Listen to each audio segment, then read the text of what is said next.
suis Safe, je suis photographe documentaire basé à Casa et je travaille sur des questions sociales et environnementales.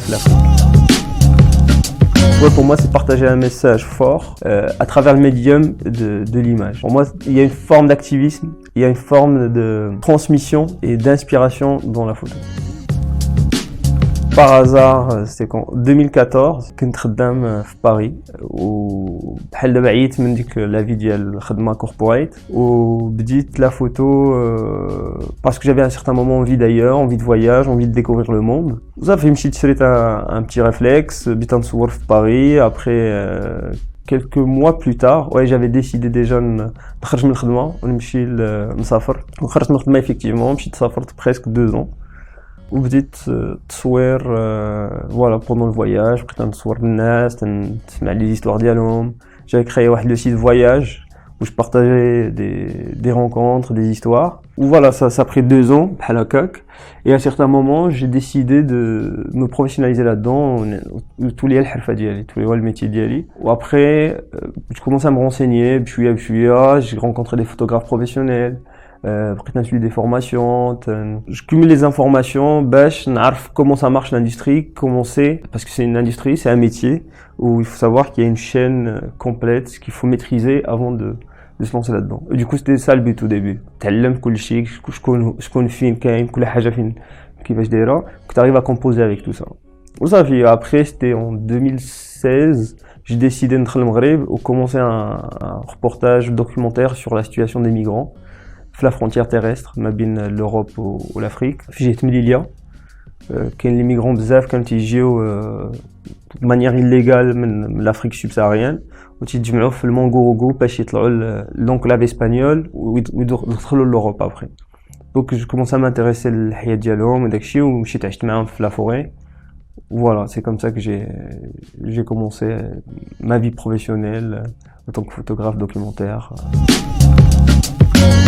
Moi, je travaille principalement comme un documentaire social. Ça veut dire pour moi, la photo, il faut tout le temps un message. J'essaie de travailler sur de l'humain parce que aussi l'image me permet, la photographie me permet de rentrer en contact avec les gens.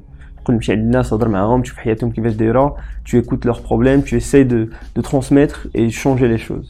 Ou au moins, si tu n'arrives pas à changer, commencer une conversation. Elle a avec le sujet, tu vois. Je vais aller prendre en photo un sujet, je vais le monter, je vais te le montrer, bien dans la conversation, que toi ça va te pousser à faire une réflexion, ou pareil, ça va être diffusé la presse, ça va être diffusé en exposition, ça va être... et petit à petit, il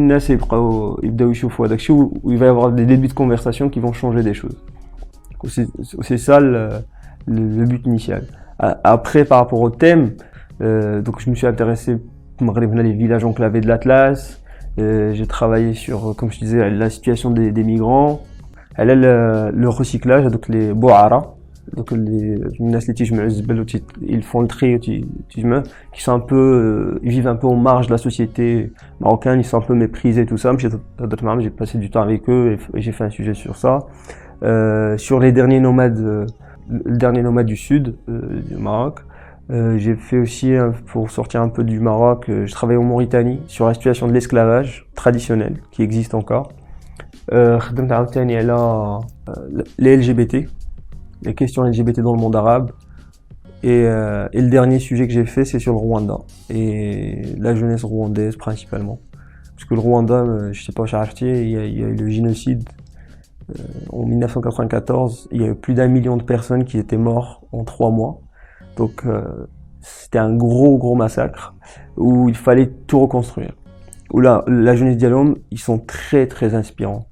Donc ils ont réussi à pardonner hadouk les qtlo et les intégrer dans leur société et coexister malgré leurs différences pour construire l'avenir de leur pays.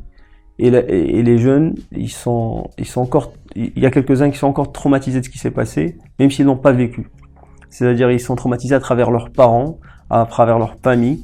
Quand t'es né dans une famille où on te dit qu'on a perdu plus de 50 personnes, plus de 60 personnes, et que t'as jamais vécu ça, quelque part le traumatisme t'as chaud, d'une manière décalée. Et du coup j'ai essayé de composer et de voir comment cette réalité elle est en fait, et comment ils ont réussi à dépasser Kouchiachi. Voilà, j'ai réalisé un sujet sur la résilience et l'humanité de cette jeunesse très très inspirante. Il y a le thème que j'aimerais vraiment aborder là, c'est l'environnement, les changements climatiques, l'impact de l'humain sur l'environnement. J'ai commencé un sujet dernièrement, la Turquie, que j'ai commencé, que je dois développer tout autour du bassin de la Méditerranée. C'est un truc en cours, mais ça y touche. Après voilà, moi, ce qui m'intéresse, c'est tout ce qui est minorité, des marginalisés, tous les gens qui vivent un peu à l'écart des sociétés, ils subissent un peu la majorité. Tu vois, tous ces sujets-là m'intéressent. Ça m'interpelle et j'ai envie de partager ces messages-là. On a on a c'est quoi leur problème. Et qu'à certains moments, on arrête de juger les gens sans connaître leur propre histoire. Parce que la plupart du temps, on a les gens بحال هكا dans بحال غير داكشي اللي سمعنا وتيتيح في واحد comment je peux dire ça, on tombe rapidement dans le jugement, on tombe dans des boîtes. Et quand tu fais pas l'effort d'aller voir quelqu'un, discuter avec lui, connaître son histoire, les raisons qui l'ont poussé à faire ça ou ça, tu vois, il faut essayer de se positionner de sa perspective. Et ce que j'essaie de faire, c'est de me positionner, de donner la perspective à ces gens-là, essayer de la raconter et de la sortir aux autres, qui n'osent pas trop y aller, tu vois. Et pour créer un dialogue à travers le médium de l'image. Et que ça soit pour inspirer, pour dénoncer, pour parler d'un truc, utiliser le médium de la photo pour partager un message. Et que ce message a quelque part du sens. Pour moi, c'est ma définition de la photo et c'est pour ça que je fais ce métier-là. Parce que je considère que la photo, c'est un médium universel. C'est-à-dire, ما نحتاج تفسر الناس بزاف la photo. توري تصويرة qui soit chinois, français, espagnol, marocain ou africain ou arabe, libre يكون ما نحتاج تفسر ليه تهضر معاه وداك الشيء, tu vas juste montrer une image et l'histoire va le toucher ou pas. Et c'est ça la force de l'image. Moi, il y a un grand monsieur qui m'a inspiré, c'est Sebastião Salgado. C'est un photographe brésilien qui est à France et qui m'a beaucoup inspiré parce qu'il a commencé la photo très tard et totalement par hasard, et il a cette photographie humaniste que j'aime bien. Cette photographie qui a revendication pour changer les choses, pour apporter un changement universel, tu vois. Il m'a beaucoup inspiré par ses projets sur l'Afrique, il a travaillé au Sahel, sur les mouvements migratoires des années 80, le climat, changement climatique. Et à chaque fois, il travaille sur des gros sujets, tu vois. Il اختار la thématique كبيرة, تخدم عليها ما بين 3 à 5 ans. Après, il publie des livres, des articles, tout ça, tout ce qui va avec. Mais c'est un grand photographe. Après, il y a des photographes aussi qui m'inspirent comme Lewis Hine. C'est l'un des premiers à utiliser la photographie pour dénoncer des choses. C'était aux États-Unis. Lui, il est sociologue de formation. Donc, il s'était la photo pour dénoncer les conditions de travail des enfants, les usines aux États-Unis à l'époque. Du coup, ça a un réel impact et que ça a apporté aujourd'hui, ça a porté ses fruits par rapport à la société. Tu sais, je lis de tout et de rien sur internet, sur tu vois, des livres, tout ça, mais des fois l'inspiration, les sujets et tout ça, c'est eux qui viennent à toi. Mais si forcément tu fais ce que tu fais d'habitude, tu cherches des trucs, et après il y a des sujets qui viennent à toi, soit c'est des rencontres, soit c'est voilà, tu passes quelque part quelque chose qui t'attire ton attention, tu observes ton environnement, il y a شي حاجة تبان لك ماشي هاديك, tu veux en parler, ça te touche personnellement, tu veux aller parler de ça, c'est comme ça en général que je fais. Après, une fois que je sais de quoi je veux parler, je commence à faire des recherches bien précises dans ce sujet-là. Je regarde ce qui a été fait par d'autres photographes si le sujet a été traité, je regarde s'il y a des articles, je regarde s'il y a des livres, les livres, je regarde, tu vois, je choisis un sujet, je regarde ce qui a été fait avant, après je fais ce que je dois faire. Je suis très simple, j'accorde pas énormément d'importance au matériel. J'ai un 35 mm 1.4 et j'ai un boîtier Nikon full frame D750 avec AX35. Après j'ai un Fuji صغير شوية X Pro 2, plus discret. Et Fuji, je travaille principalement, on va dire que 70% de mes images c'est le 35 mm avec le Nikon. Après, le matériel, l'autre c'est Zoom pour les interviews. Je t'entends entendre بزاف تاع les interviews مع les sujets ديالي. Donc j'ai un zoom H4. Après un 50 mm 1.4. L'editing, c'est une partie très importante de la photographie. C'est pas juste prendre soin, c'est l'editing. C'est aussi important que la prise de la photo. Donc moi ce que je fais, après une fois que j'ai fini un sujet, on va dire, j'aime pas regarder les photos de suite parce qu'il y a le côté émotionnel qui se crée vis-à-vis de la photo. باش تتصور شي حاجه تكون في واحد لا سيتوياسيون تتعيش ديك لا سيتوياسيون du coup tu crées des liens avec l'image que tu as pris sur le moment في راسك انت خديتي une image اخرى par rapport à la réalité. Des fois ce que j'essaie de faire au maximum c'est couper avec le lien émotif ما بيني وبين l'image اللي خديت. Du coup j'attends en tout cas واحد شويه si c'est pas urgent parce que des fois des sujets c'est vraiment urgent de les traiter donc je le fais rapidement. Et après sur Lightroom je fais une première sélection, j'utilise ça par couleur. Tu vois, j'utilise par exemple la couleur rouge, celle que je retiens. On va dire, si j'ai 500 images, je vais en garder entre 70 et 100. Moi, je raisonne avec un ratio de 10%. 10% d'images qui marchent. Après, une fois que j'ai donc les images, j'essaie de construire l'histoire. Tu vois, selon une narration. Comment je vais raconter l'histoire? Varier des plans larges, plans serrés, des plans moyens, et pour essayer de raconter l'histoire en images, pour toucher le lecteur, qui soit engagé avec moi. Tu vois, si je te raconte, par exemple, tout le temps la même histoire à la même distance, que je reste tout le temps comme ça, je parle de la même intensité dans la voix, à certains moments, tu vas t'ennuyer. Je reste malade. Après, par contre, si j'essaye de m'engager avec toi physiquement, je te donne des détails, je me rapproche, je m'éloigne, je baisse un peu la voix pour donner un peu plus de force. T'accroches et tu rentres dans l'histoire. C'est pareil avec les photos. Donc en variant les plans larges, plans moyens, je te donne du contexte, je rentre dans le détail, j'essaie de composer ça. Et après, en fonction de l'histoire que je veux raconter, est-ce que c'est sur une seule personne, est-ce que sur un groupe de personnes, est-ce que sur un environnement, est-ce que sur un lieu, et j'essaye de le travailler à l'image, tu vois. Essaye de construire en général une narration avec un climax et une fin, tu vois. Une introduction, une ouverture à l'histoire, et ça monte, on arrive en haut, hop, il y a le climax, et on sort doucement vers la fin de l'histoire. Et des fois, j'imprime, je fais souvent, j'imprime le تصاور صغار بحال هكا et je les étale sur une table et je fais ma sélection, la même chose que je fais sur Lightroom, je la fais en manuel. Des fois ce qui est bien quand tu fais ça, c'est que quand on a la sélection finale, tu peux تجرب les compositions, tac tac tac, tu peux mélanger les images باش تشوف la meilleure narration que tu peux obtenir. Le BDA, c'est pour avoir l'information et comprendre qui fâche l'industrie d'amant. Après, une fois que tu as compris, il faut agir. Il faut commencer à travailler, trouver des sujets qui vont avec ta vision en tant que photographe. Une fois que il faut les exécuter. Pour les exécuter, il faut trouver les moyens, c'est-à-dire le flux, pour aller travailler sur le terrain. Il y a deux solutions, mais je dirais qu'il n'y en a qu'une en vrai.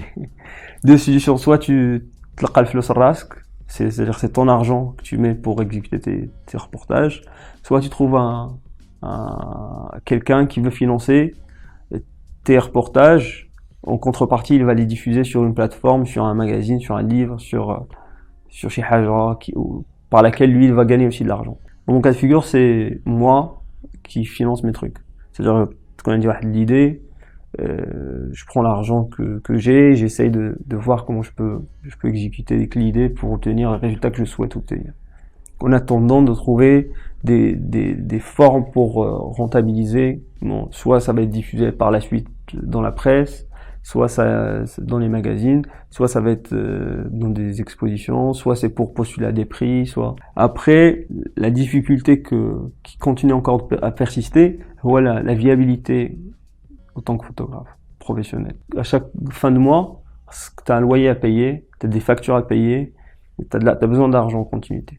Et du coup, c'est devenu très compliqué de vivre pleinement la photo d'avant. J'essaye encore, j'arrive pas encore à trouver le la meilleure méthode. J'essaye de diversifier mes activités.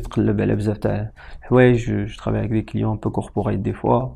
باش تلقى واحد l'équilibre financier parce que une fois تبقى تقلب على l'argent pour financer tes trucs et pour financer ta vie quotidienne, c'est difficile de se concentrer sur la création, sur la partie création. Donc c'est deux parties vraiment liées. Parce que quand on a la balance, t'as pas de souci de l'argent pour arriver à créer et être vraiment créatif dans ce que tu fais. Donc c'est ça la difficulté. Après, aujourd'hui avec Internet, c'est vrai, il y a beaucoup de choses qui sont devenues très très faciles. Par exemple, la diffusion, rencontrer des gens, chercher de l'inspiration, parler à des photographes. Aujourd'hui, j'ai des conversations avec des photographes un peu partout. Tiens, tu suis واحد qui m'inspire ou que j'envoie un mail, j'écris, les gens y répondent. Tu sais, il faut juste leur écrire. Même si c'est des gros photographes. Ça te les mails, peut-être ils répondent pas tout de suite, mais après un mois, t'as une réponse, tu commences une conversation comme ça.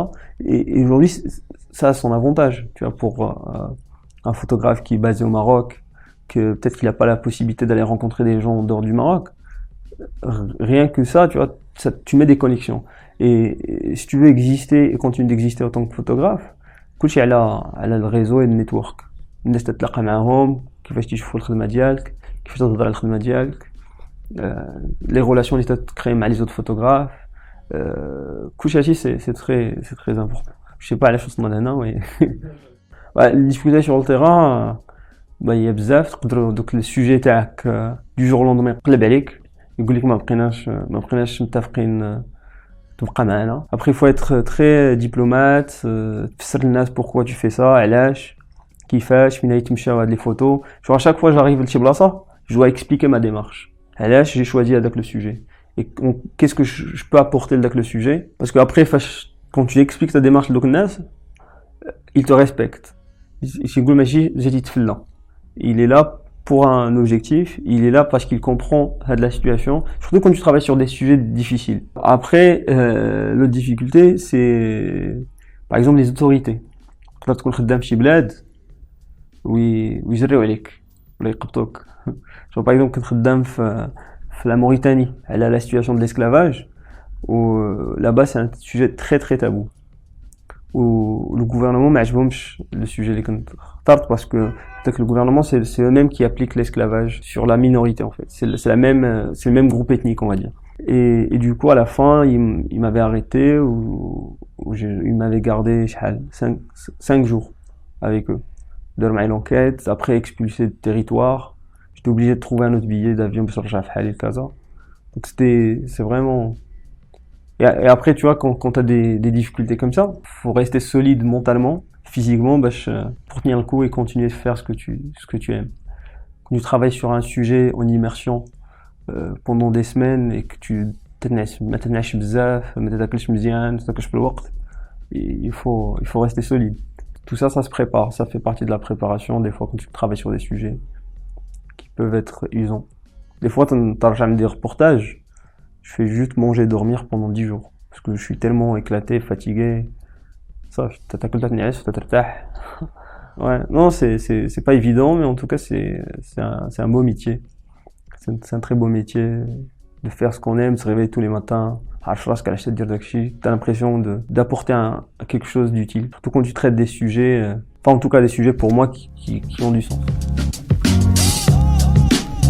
Le sujet اللي خدام عليه دابا c'est la continuité تاع le sujet sur la migration à la frontière terrestre ما بين l'Europe et l'Afrique اللي قلت لك بديت في 2016. Fin 2018, j'ai eu une bourse National Geographic pour continuer avec le projet qui explore un peu la vision et le quotidien de la migration terrestre في l'Afrique du côté de Maghreb, où j'essaie maintenant de faire la continuité de ça. Ça veut dire à partir de هذوك الناس اللي تلاقيت معاهم depuis 2016, parce que je les suis من 2016, après 2017, 2018, بقيت ديما خدام على السوجي. Et là في 2019 هنمشي l'Espagne ou le Mali باش نكمل le sujet. Je vais faire la partie في l'Espagne et l'Europe مع هذوك qui ont réussi à traverser la barrière entre le Melilla où ils sont maintenant en Espagne. où je vais aller voir كيفاش عايشين, la vision qu'ils avaient de l'Europe, واش تبدلات ولا باقا هي. Après je vais aller au Mali باش نتلاقى مع هذوك اللي abandonnaient, ils ont abandonné leur rêve de rejoindre l'Europe. Après 4 ans, 5 ans au Maroc, ils ont décidé باش يرجعوا بحالهم. Du coup, كيفاش تعيشوا داك الرetour, pour commencer les conditions dans leur village, dans leur vie. علاش خلاهم initialement à la base يخرجوا من le Mali, prendre autant de risques pour aller en Europe. Et en même temps faire aussi la mise à jour ديال هذوك اللي باقيين هنايا واحدين في المغرب qui essayent de traverser. بدا تصور الماكسيموم اللي تقدر تصور. وقت ما تنوي تصور شي حاجه صورها, essaye, fais des trucs. L'essentiel c'est de ما تخليش ديك لا كرياتيفيتي تاعك في الداخل ديالك, essaie de l'exprimer d'une manière ou d'une autre. عندك تليفون تصور بتليفون, ما عندكش تليفون شري اباري صغيره في الجوتيه دير فيلم وصور. n'importe quel كاين لي زاباري ماتنون دوك لي كومباكت ما ساوينش الثمن بزاف, صور باي حاجه. ابري نورير هذوك دوك التصاور اللي تبغي تصور. pour faire un portrait par exemple, tu vas pas aujourd'hui c'est difficile d'inventer un portrait. Au début quand tu commences, tu copies le portrait اللي شتي في شي بلاصه اخرى, tu essaies de te l'imaginer, de te l'approprier à ta manière. Donc pour nourrir avec le portrait que tu vas prendre, il faut regarder 100 ou 200 portraits où tu vas تاخذ شويه من هذا شويه من هذا شويه من هذا, et ça va te donner l'idée de comment toi tu veux voir avec le portrait. Des fois tu commences juste à copier, et à un certain moment tu vas trouver ton style. Donc regardez le maximum les photos اللي يقدروا ينسبيريكم, les photographes, lire les parcours des photographes كيفاش توصلوا لداكشي اللي وصلوا ليه. Des fois on a l'impression on regarde juste avec la partie زوينه, تشوف شي photographe je sais pas étranger تقول كيوصلوا لداكشي, mais des fois aussi حتى هما تيبداو من niveau zéro, كاين شي واحد تزاد معلم. Donc après n'hésitez pas vraiment تلاقاو مع الناس, تهضروا مع الناس, تعلموا شي حاجه. aujourd'hui كلشي disponible في انترنت. franchement غير شي واحد اللي ما بغاش يتعلم هو اللي تيكون معكاع تيتسنى لا فورماسيون تجي ليه. mais aujourd'hui كلشي disponible, tu tapes n'importe quel mot في جوجل, من la composition حتى le fonctionnement d'un appareil photo. il y a des vidéos sur YouTube, des tutos تيوريك كلشي. La composition, si tu cherches même des inspirations, il y a des personnes sur YouTube, tu verrais que chaque semaine, il t'introduit 5 photographes, 5 univers différents. Tu fais un truc qui t'inspire, qui te nourrit de l'intérieur, qui te pousse à créer plus. Après, ce qui est bien aussi, c'est de travailler par petits groupes. Tu vois, par exemple, qui se motivent pour... c'est-à-dire que l'effet de groupe, des fois, ça aide. Pour progresser, pour échanger, pour discuter, et peut-être chaque semaine aborder une thématique.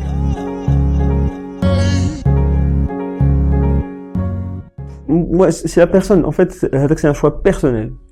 Moi, je dis pas que donc ils travaillent pas sur un sujet, ils sont pas bons. Je dis juste c'est un choix personnel. Quand tu veux faire par exemple de la photographie documentaire engagée, tu es obligé de travailler sur des sujets. Mais aujourd'hui, si tu veux être le meilleur photographe mode au monde, t'es pas obligé de choisir un sujet. Il faut aller chercher des modèles, travailler avec des marques, collaborer sur des choses comme ça. Donc c'est en fonction en fait de la vision de chacun. Ce qui est aussi important, c'est de trouver une vision. كل واحد يلقى الدومين فاش يبغى يتاميليورا. إلا مازال ما عرفش اش من domaine, il faut essayer un maximum de choses. Tu vois, tu fais un peu de photographie documentaire, je fais la photographie de mode, tu fais un peu de street, un peu de portrait, un peu jusqu'au moment que tu trouves le domaine اللي تيريحك, tu trouves tes aides فيه وخدام مزيان وعجبك. Du coup, mais au début ما تقدرش تعرف. كاين اللي تيدوز من لا فوتوغرافي كولينير, تيبدا يصور الماكله, après تيدوز la mode, après تيمشي la mode, تيمشي للفوتوجورناليزم, après le photojournalisme تيرجع la mode. Parce que tu vois, tu essayes, واحد الوقت صافي تلقى شي حاجه تعجبك qui va. Au final, tous les photographes, ils sont tous différents. Ils ont tous des histoires personnelles. Et en fait, c'est ton histoire personnelle ou داكشي اللي في الداخل ديالك هو qui va faire que tu vas exceller في le type de photo, ou la fait le type de photo, la fait le type de photo. On peut pas tous être des bons photographes de street. On peut pas être tous des bons photographes de photographie documentaire. ou là tous des bons photographes la mode.